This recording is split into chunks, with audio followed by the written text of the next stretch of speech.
थोड़ा सा पीछे हो जाओ सर।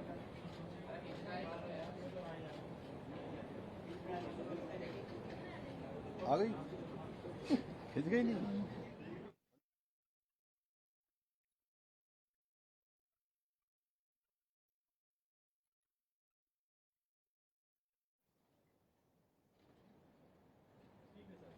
Thank you.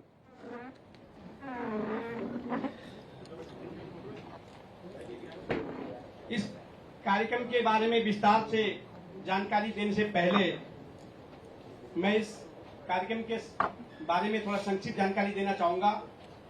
आदरणीय प्रधानमंत्री नरेंद्र भाई मोदी जी की प्रेरणा से पूरे देश भर में आत्मनिर्भर भारत संकल्प अभियान के तहत हर घर स्वदेशी घर घर स्वदेशी का अभियान भारतीय जनता पार्टी परिवार के द्वारा चलाया जा रहा है और इस कार्यक्रम को 25 सितंबर से लेकर के 25 दिसंबर तक इस कार्यक्रम को पूरे प्रदेश भर में बूथ स्तर तक चलाया जाएगा। और इसके 25 सितंबर को हमारे राष्ट्रीय महामंत्री आदरणीय अरुण सिंह जी के द्वारा दिल्ली में इसकी लॉन्चिंग की गई और आज हमारे प्रदेश के यशस्वी मुख्यमंत्री माननीय पुष्कर सिंह धामी जी के द्वारा आज इस अभियान का शुभारंभ हमारे उत्तराखंड प्रदेश में किया जा रहा है।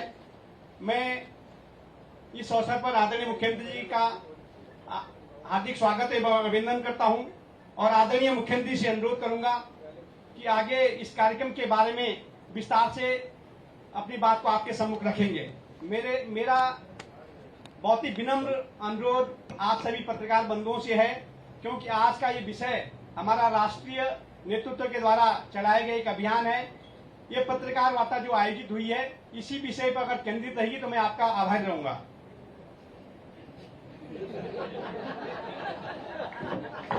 पहले से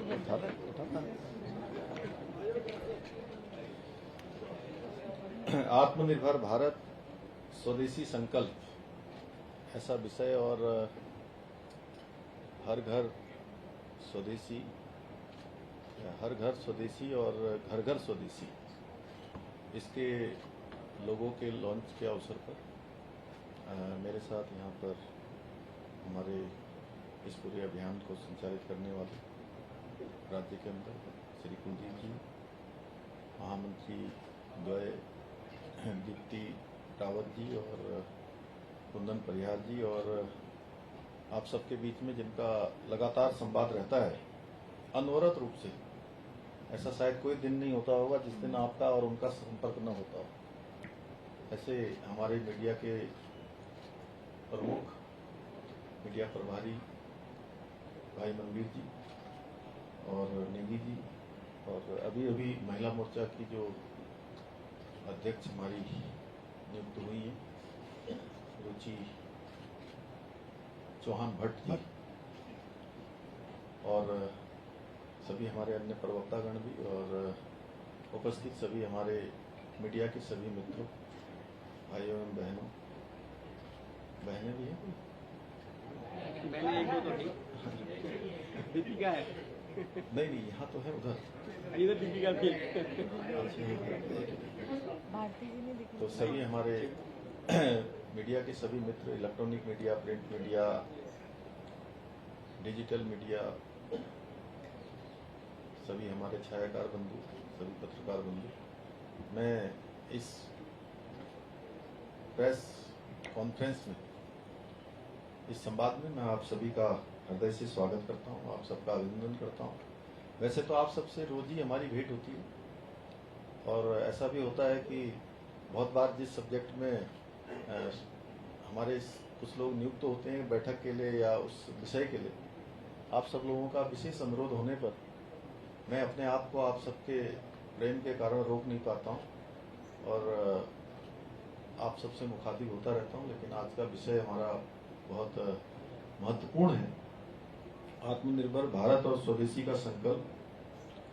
ये स्वदेशी केवल एक नारा नहीं है, बल्कि आत्मनिर्भर भारत का संकल्प है और जो प्रधानमंत्री जी ने 2047 में विकसित भारत का संकल्प पूरे देश के समक्ष रखा है, उसको मजबूत करने का उसके मार्ग को प्रशस्त करने का एक सबसे बड़ा माध्यम है।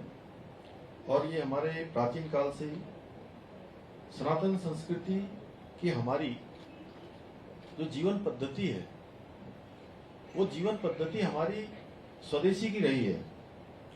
और स्वदेशी का संकल्प हमारे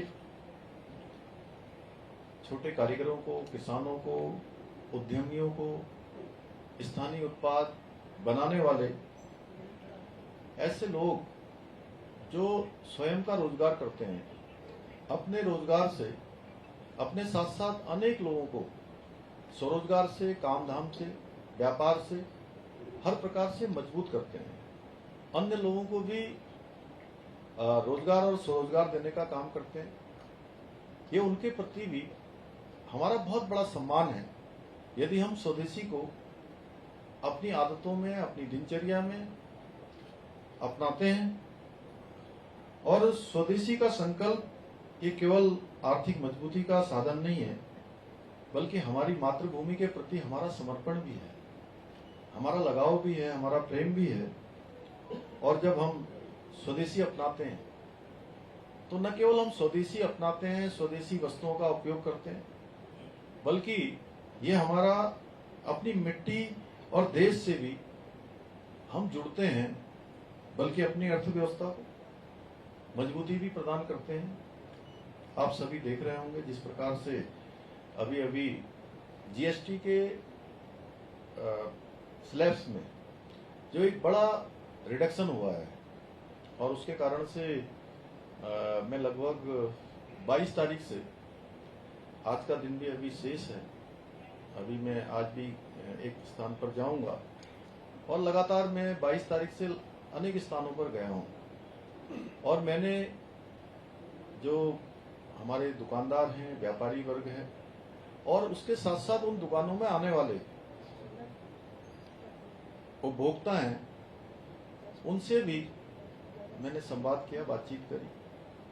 दोनों ही वर्गों में इसको लेकर एक बहुत बड़ा उत्साह है, जहां दुकानदारों के अंदर, व्यापारी भाइयों के अंदर, क्योंकि उनकी मांग के अनुरूप, चाहे व्यापारियों की हो या आम जनता, सामान्य जनता की हो, देश की जनता की मांग हो, उसके अनुरूप मोदी जी ने काम किया है। और बड़ी खरीदारी इस जीएसटी के रिडक्शन के बाद लोग कर रहे हैं।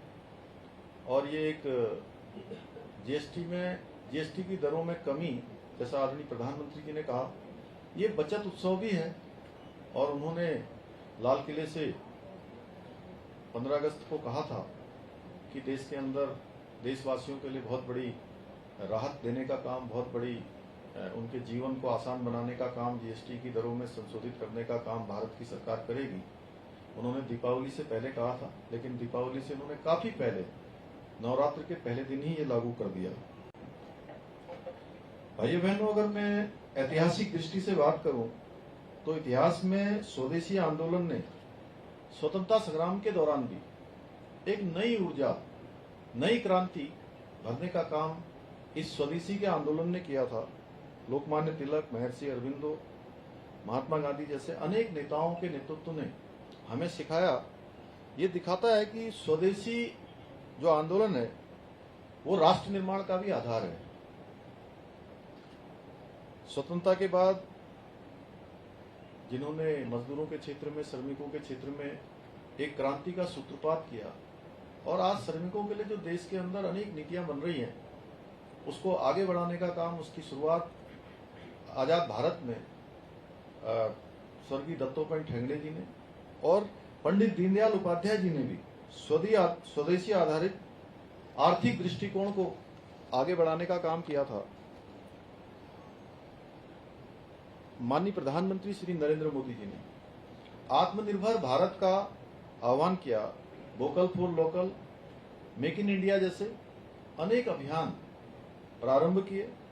आज स्वदेशी का स्वरूप केवल खादी और दियों तक ही सीमित नहीं है, बल्कि अभी अभी हमने ऑपरेशन सिंदूर के दौरान देखा कि हमारे देश में स्वदेशी निर्मित ब्रह्मोस मिसाइल उसने पाकिस्तान के अंदर पूरी तरह से उनके सभी जो प्रमुख संस्थान थे, प्रमुख हवाई अड्डे थे, उनके डिफेंस के स्थान थे, सैन्य छावनियां थी या उनके एयरफोर्स के जितने भी बड़े स्थान थे उन सभी को पूरी तरह से ध्वस्त किया और इसने स्वदेशी की ताकत और आत्मनिर्भर भारत की ताकत, भारत की शक्ति से पूरी दुनिया को परिचित कराने का काम किया।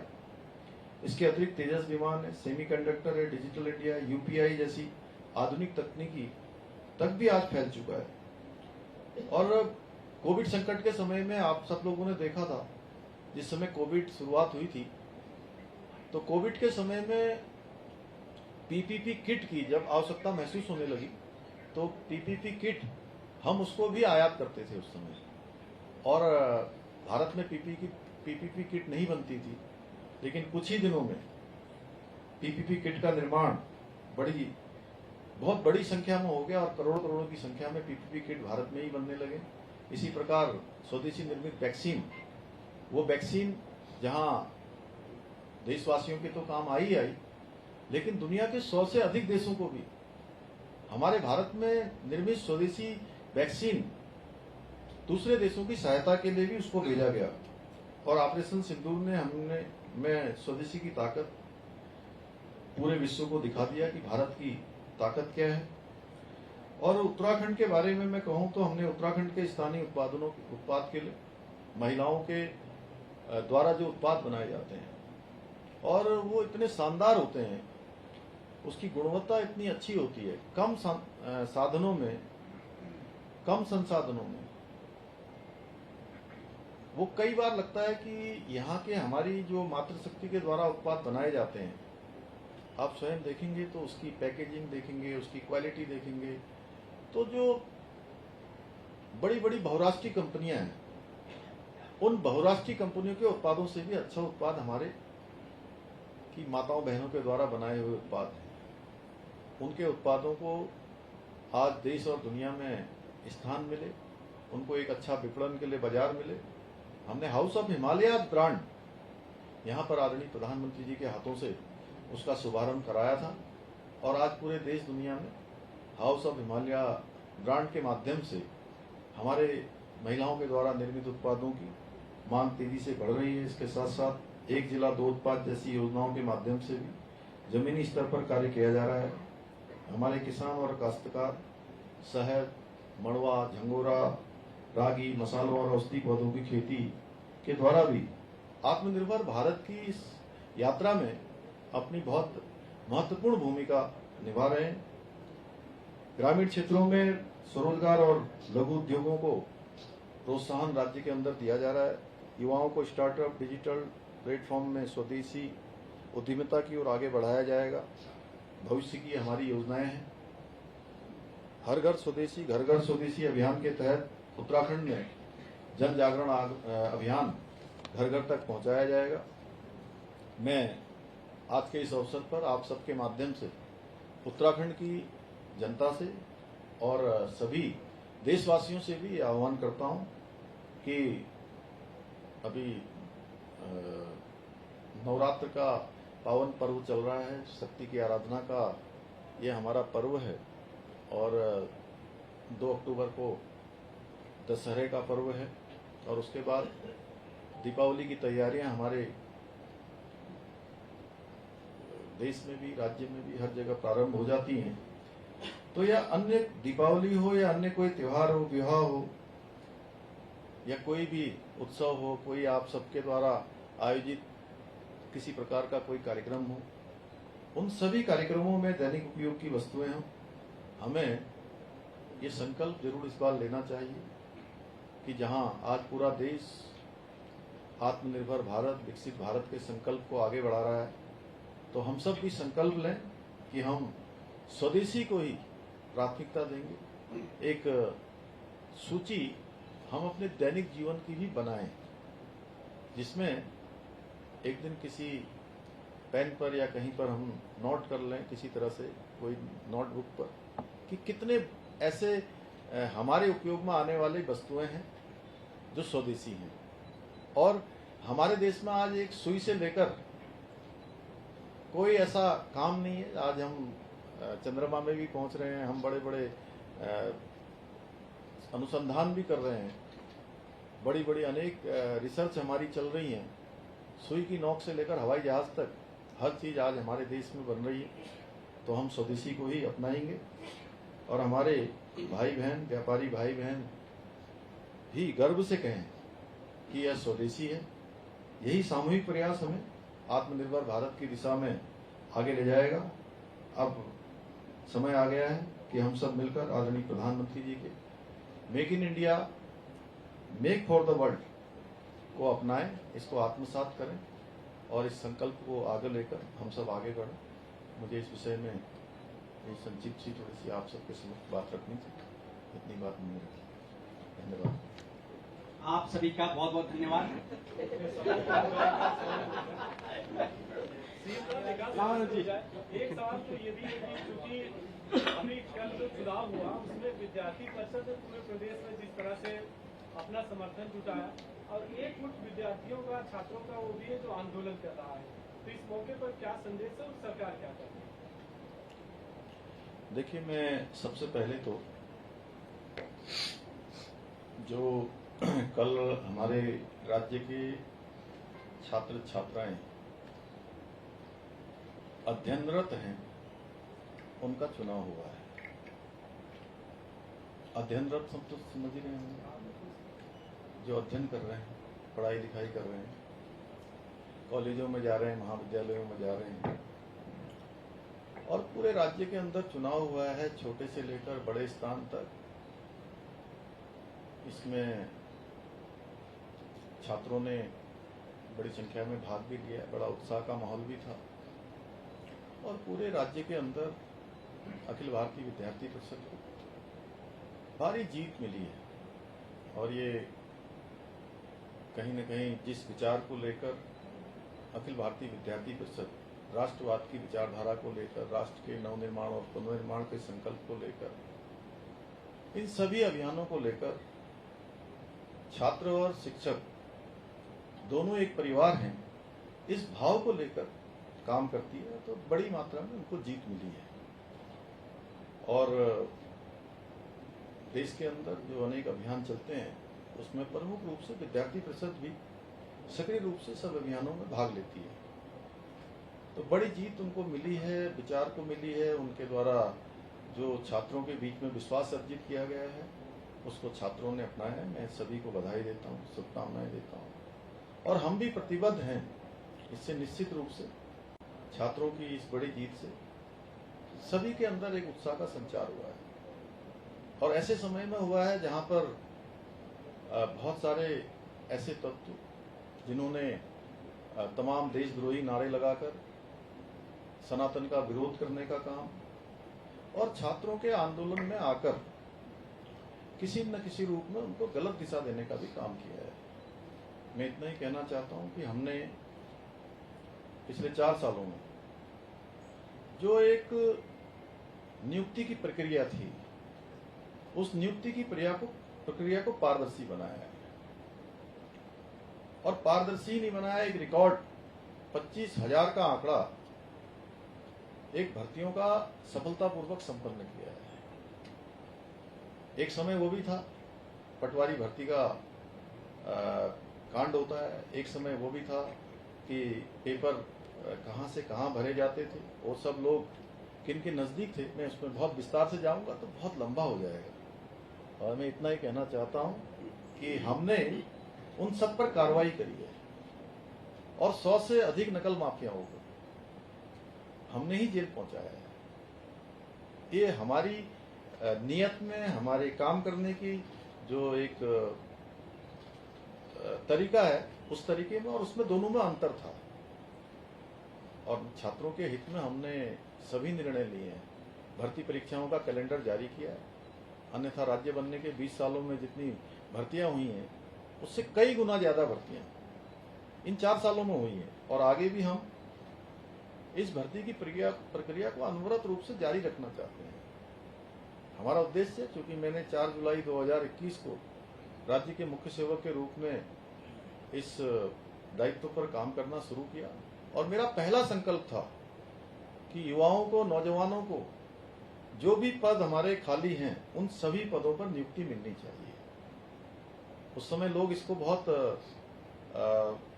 गंभीरता से नहीं लेते थे। लेकिन जैसे जैसे समय बढ़ता गया, मैं आप सब लोगों का भी आभारी हूं, क्योंकि आप लोग भी उस बात के साक्षी हैं जिसमें हमने एक 1000 1200 लोगों को एक साथ नियुक्ति पत्र प्रदान करने का समारोह आयोजित किया था। आप सबके माध्यम से, वो सारा मीडिया के माध्यम से, सोशल मीडिया के माध्यम से, हमारे प्रिंट मीडिया के, इलेक्ट्रॉनिक मीडिया के माध्यम से जनता के सामने आया और आप सब उसके साक्षी बने हैं। ऐसा नहीं है कि वही कोई बंद कमरों में दे दिया गया हो। सीएम साहब, मेरा सवाल है, आपने कहा पीछे कि युवाओं को बगाने का काम किया, आज अब त्रिवेंद्र रावत समर्थन दे दिया, कह रहे सीबीआई जांच होनी चाहिए, तो क्या त्रिवेंद्र वाले अलग खेमे में है क्या? अरे मैं पहले मेरी बात तो सुन लो मेरे भाई, पहले मैं आपकी बात बोलूंगे। अरे जो इतनी गंभीर बात कर रहा हूँ, कहाँ से ऐसे नॉन सीरियस बातें ले आते हो बीच में भाई? गंभीर बात कर रहा हूँ। हाँ, राम अनुज जी बोलिए। सर, सीएम साहब, एकदम जी, एक मिनट थोड़ा उदाहरण दोगे सर? छात्रों तक क्यों नहीं पहुंच पा रही, क्यों सफल नहीं हो पा रहे हैं आप लोग? ये तमाम उपलब्धियां छात्र जो बैठे हैं धरना प्रदर्शन में, और जिस तरीके से पूरे प्रदेश में धरना प्रदर्शन हो रहा है, तो ये उपलब्धियां उन छात्रों तक पहुंचाने में दुनिया की सबसे बड़ी पार्टी सफल क्यों नहीं हो पा रही है? और खुद को युवा हितों की सरकार बताने वाले आप लोग क्यों नहीं सफल हो पा रहे? अरे तो आप लोगों को पहुंचाना चाहिए मेरे भाई, ये तो आपका दायित्व है। आपका क्या नाम है? अरे रॉबिन, ये कैसी बात कर रहे हो? आप लोगों को पहुंचाना चाहिए मेरे भाई, ये तो मीडिया का दायित्व है, जनता तक पहुंचाना, लोगों तक पहुंचाना, ये तो आप लोगों का काम है, ये आप लोगों को पहुंचाना चाहिए। इसको अपनी जिम्मेदारी आप लोगों को ही मानना चाहिए, ऐसा नहीं है। हम सब लोग मिलकर अगर काम कर रहे हैं तो मीडिया भी, जो 4 स्तंभ है उसमें से एक स्तंभ हमारा मीडिया भी है। सर, मैंने सीएम साहब स्वदेशी पे आप भी लग जाएंगे थोड़ा तो और अच्छा हो जाएगा, कोई बुरा हो जाएगा क्या? सीएम साहब स्वदेशी पे सवाल कर ले। सीएम साहब 60-70 के दशक में हवाई जहाज बनाने वाला भारत हर बार दिवाली में स्वदेशी जैसे टास्क जो है पब्लिक को मिल जाते हैं। 60-70 के दशक में हवाई जहाज बनाने वाले भारत को बीजेपी हर दिवाली के वक्त एक नया टास्क दे देती है स्वदेशी का, बाकी टाइम नहीं, हमारी पार्टी में अनवरत रूप से कार्यक्रम चलते रहते हैं और देश की आवश्यकताओं के अनुसार, देश में जिस प्रकार से नवाचार होने चाहिए, दुनिया की जो स्थितियां होती हैं उसके अनुरूप हमारी पार्टी निर्णय लेती है। सर एक मिनट, आप प्लीज योगी जी एक मिनट। और इनमें एक आप जो कह रहे हो ना, जनता में नहीं पहुंची, जनता में भी पहुंची है, छात्रों में भी पहुंची है। इसीलिए देखिए सारे चुनाव हम लोग जीत रहे हैं, कल भी छात्र संघ का चुनाव भी जीते हैं। मैं आपकी जवाब ज्यादा नहीं देना चाहता था, मैं चाहता था कि आप स्वयं ही हमारी बात को आगे बढ़ाएं। जो आप गए थे मार्केट में उत्सव भी मनाएगा, क्या कुछ व्यापारियों के कुछ ओपिनियन, कुछ सजेशन इस तरीके के आए कि जो आपको लगता है कि हाँ उनकी बात अब आगे भी पहुंचानी चाहिए, जहाँ कुछ कमियां भी व्यापारियों ने बताई, क्या कुछ ऐसा सजेशन? नहीं, व्यापारियों से अच्छा संवाद हुआ है और व्यापारी लोगों ने कहा कि जैसे ही हमको पता लगा कि ये कुछ स्लैब कम होने वाले हैं, तो जो ज्यादा स्लैब वाला उनका जो सामान इत्यादि था उन्होंने उसको अपने तरीके से व्यवस्थित किया। लेकिन अधिकांश लोगों ने, चाहे व्यापारी हो या उपभोक्ता वर्ग हो, सभी ने बहुत प्रसन्नता व्यक्त करी। मैंने कुछ महिलाओं से भी बात करी। कल मैं हर की पौड़ी के क्षेत्र में भी करीब कुछ दुकानों पर गया था, मैं मार्केट में काफी देर मैंने भ्रमण किया है वहाँ पर, तो कहीं से, और सभी जो दैनिक उपयोग की वस्तुएं आपके लिए भी जो है, साबुन से लेकर टूथपेस्ट से लेकर सारी चीज। टूथपेस्ट नहीं करते क्या? उसमें हुआ है एक अलग, सीमेंट में भी हुआ है। चलिए रोबिन जी, हो गया, अब एक ही क्वेश्चन आएगा प्लीज। आपको मैं अलग से दे दूंगा, इतना क्यों कर रहे हैं? आपको मैं अलग से दे दूंगा ये बात। सर पहले हाकम सिंह गिरफ्तार हो जाता है, उसके बाद में सर खालिद गिरफ्तार हो जाता है, और जिस तरीके से दूसरी बार हाकम सिंह गिरफ्तार हुआ है, क्योंकि हाकम के जो हाकिम है वो अभी तक गिरफ्तार नहीं हुए, इसको लेकर सर अभी आपका क्या? नहीं, देखिए कोई भी हाकिम इसमें नहीं छूटेगा।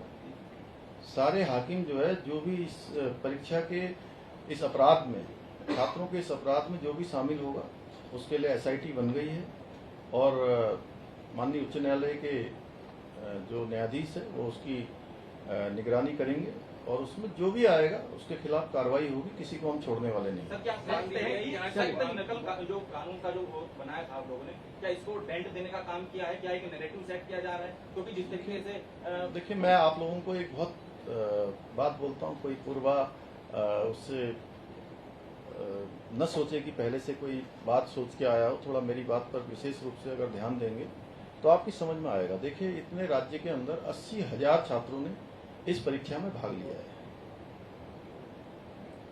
कितने हजार? 80,000 छात्रों ने भाग लिया है। इंटर के, हाई स्कूल के एग्जाम भी होते हैं, कुछ जगह पर नकल के प्रकरण भी आते हैं। नकल के प्रकरण भी आते हैं, इसका मतलब ये नहीं है कि पूरी परीक्षा ही जो है दूषित हो जाए। और एक ऐसे सेंटर पर एक व्यक्ति जो पिछले सालों के उसके कुछ रिकॉर्ड भी एसआईटी निकाल रही है, वो परीक्षाओं में कैसे एलिजिबल हुआ, उसने प्रश्न पत्र के कुछ प्रश्न कैसे बाहर किए या नहीं किए, क्या किया, और कैसे किसी खास लोगों के पास पहुंच जाता है। अगर पहुंच जाता है तो उनको किसको बताना चाहिए था? कहीं ना कहीं सूचना देनी चाहिए थी। और इसके अतिरिक्त अगर कहीं से कोई बात आ रही है, और हम ये भी देख रहे हैं एसआईटी में कि कहीं ऐसा तो नहीं कि ऐसा किसी और स्थान पर भी हुआ हो। एसआईटी ही सब की जांच कर रही है, छात्रों के बीच में भी जा रही है। और उसके बाद वो प्रोपोगेंडा जो होता है वो पूरी दुनिया के सामने है, पूरे राज्य के सामने है कि किस तरह से उसको प्रोपोगेंडा बनाया गया। और अच्छा होता कि नकल का कानून बना है, 25,000 नियुक्तियां हुई हैं। पहले के समय में एक लांबा नाम के डीएम होते थे, उनको बर्खास्त करना पड़ा था उस समय में। किनकी सरकारों में होता था? जो यूकेएससी, ट्रिपल एससी के चेयरमैन थे, वो किन के करीबी होते थे? जिनके हमारी सरकार में जिनके खिलाफ कार्रवाई हुई। कौन कौन लोग, कितने लोग? लगभग 100 के करीब तो जेल ही हुई लोगों। तो हमारी मंशा बिल्कुल साफ है। और बिल्कुल आपने बहुत अच्छा प्रश्न किया कि मुझे इतना बोलने के लिए भी। आज तो मैं सोच रहा था कि केवल आप स्वदेशी पर ही प्रेस को केंद्रित करेंगे, लेकिन आप लोगों ने ये जिज्ञासा करी है तो मुझे बताने में कोई दिक्कत नहीं है, मैं घंटों बोल सकता हूँ। सर, छात्र सीबीआई जांच की मांग कर रहे हैं। पूर्व सीएम त्रिवेंद्र सिंह रावत ने भी उनका समर्थन किया है। देखिए, जब एसआईटी की एक जांच चल रही है और हमें किसी भी जांच से कोई परहेज नहीं है। छात्रों के हित में हमें जो भी जांच करवानी पड़ेगी हम कर देंगे। अगर छात्र सीबीआई चाहेंगे तो छात्रों के लिए हम सीबीआई भी कर देंगे। लेकिन अगर एसआईटी जांच कर रही है, सीबीआई में जाने से पहले एसआईटी भी जांच कर रही है, तो राज्य की एजेंसी जांच कर रही है, वहां से भी यही पूछा जाता है कि भाई वो पूछे उन्होंने कितना काम किया है, कितना नहीं किया है। हमको किसी जांच से, छात्रों के हित में हमें किसी भी जांच से आपत्ति नहीं है। हम सब जांच करवाने के लिए तैयार हैं, जो जिसमें छात्रों का हित होने वाला है, छात्रों को जिसमें निष्पक्षता सुनिश्चित होने वाली है। हमने पहले भी यही किया, हम आगे भी यही करेंगे। सर, अभी तक ये बात साफ नहीं हुई है। चलिए, बहुत बहुत प्रोफेसर जो थे उसने आखिरकार वो जो स्क्रीनशॉट था वो बॉबी पवार को ही क्यों भेजा? अरे मेरे भाई, मुझसे क्यों पूछ रहे हो? ये लोग, आप लोग बताओ लोगों को क्यों भेजा वहां। यही तो मैं पूछ रहा हूँ, यही मेरा प्रश्न है यार। आप सभी का एक मिनट रुको। वास्तव में सच में मेरे मन में भी यही प्रश्न है। यही सर मैं जानना चाह रहा हूँ, एसआईटी जांच कर रही है अब तो बॉबी अभी जी तक को कुछ इस पे चीजें निकल पूछेंगे, के आई है। प्रेस कॉन्फ्रेंस में पूछना असिस्टेंट चाहिए। प्रोफेसर थे। अरे तो आप नहीं, मेरी बात तो सुनो तो। ये दीप्ति जी भी सही कह रही है, मेरे बगल में बैठी हैं, कि वास्तव में ये तो उन्हीं से पूछा जाना चाहिए कि भाई आप ही को प्रश्न पत्र क्यों भेजा गया है। वो उनकी नहीं, अगर देखो भैया, पूर्वा किसी का वो हो पहले से, तो मैं नहीं मानता हूँ। आप कहो कि छात्रों के बीच में आपकी बात नहीं पहुंच रही, छात्रों के बीच में नहीं पहुंचती तो 80% छात्र कैसे जीतते? अगर लोगों के बीच में नहीं पहुंचती तो हम लोगों को विधानसभा से लेकर, नगर पालिकाओं से लेकर, जिला पंचायतों से लेकर, सारे पंचायतों में, सारे नगर निकायों में आज कैसे समर्थन दे रही होती जनता? एक मिनट है? लेकिन हाँ, ये बात आपने बहुत महत्वपूर्ण कही। सच में मैं बार बार यही सोच रहा हूँ कि कुछ प्रश्न एक ही व्यक्ति के पास कैसे गए हैं। सर, उसका सवाल अभी तक जवाब नहीं आया ना। जवाब एसआईटी देगी। हाँ, वही मैं पूछ रहा हूँ। जवाब एसआईटी देगी, इसीलिए एसआईटी की है। थोड़ा सब्र करिए। मैं छात्रों से भी कहना चाहता हूँ कि हम आपके हित में बिल्कुल उचित निर्णय लेंगे और हम उसमें 1% पीछे नहीं हटेंगे। नकल का कानून मेरे मुख्य सेवक दायित्व में आने के बाद आया है। 25,000 नियुक्तियां हुई हैं। इसलिए मैं कहना चाहता हूं, मैं जब तक जिंदा हूं उत्तराखंड के एक एक छात्र को न्याय दिलाना मेरा कर्तव्य है, मेरा जीवन का उद्देश्य रहेगा। सर एक सवाल है, पहले ये जो छात्र धरने पे बैठे थे तो छात्र धरने पे बैठे थे, उसके बाद कुछ आपके अपने और कुछ विपक्ष इस पे राजनीति करने पे आया, क्या कहते हैं? देखिए, जिन लोगों को राजनीति करने के लिए कोई लोग नहीं मिल रहे थे, उन्होंने छात्रों के कंधों का इस्तेमाल किया है। कुछ समय आगे बढ़ने दीजिए। छात्र स्वयं बहुत समझदार छात्र हैं हमारे यहाँ के। कुछ लोगों को बरगलाया जाता है, कुछ लोगों को बहलाया जाता है। एक बार आपने देखा होगा, हजारों की संख्या में 2022-23 में भी इसी तरह से छात्र यहाँ देहरादून में एकत्र हुए थे। लेकिन बाद में उन्हीं छात्रों ने कहा कि नहीं, सरकार का निर्णय अच्छा है और इसमें भी यही हो रहा है। ये छात्रों के नाम पर राजनीति करने का खेल आगे बढ़ाया जा रहा है और छात्र हितों को पीछे फेंक दिया जा रहा है। छात्रों के हितों की कोई बात नहीं है इसमें, केवल अपनी राजनीति चमकाने के लिए सब हो रहा है। हाँ, ये जरूर है कि जो असली छात्र थे उन्होंने कल चुनाव मतदान में भाग लिया है और चुनाव में जो विजयी भी हुए हैं और जो विजय हुए हैं या पीछे रह गए हैं वो सारे छात्र हैं। सर मेरा एक सवाल, आप सभी का बहुत बहुत धन्यवाद। मोदी सरकार में 11 साल क्यों लगे सर? अरे आपको अलग से बता देंगे, आप अलग से। मैं आप सभी का धन्यवाद करता हूँ और साथ ही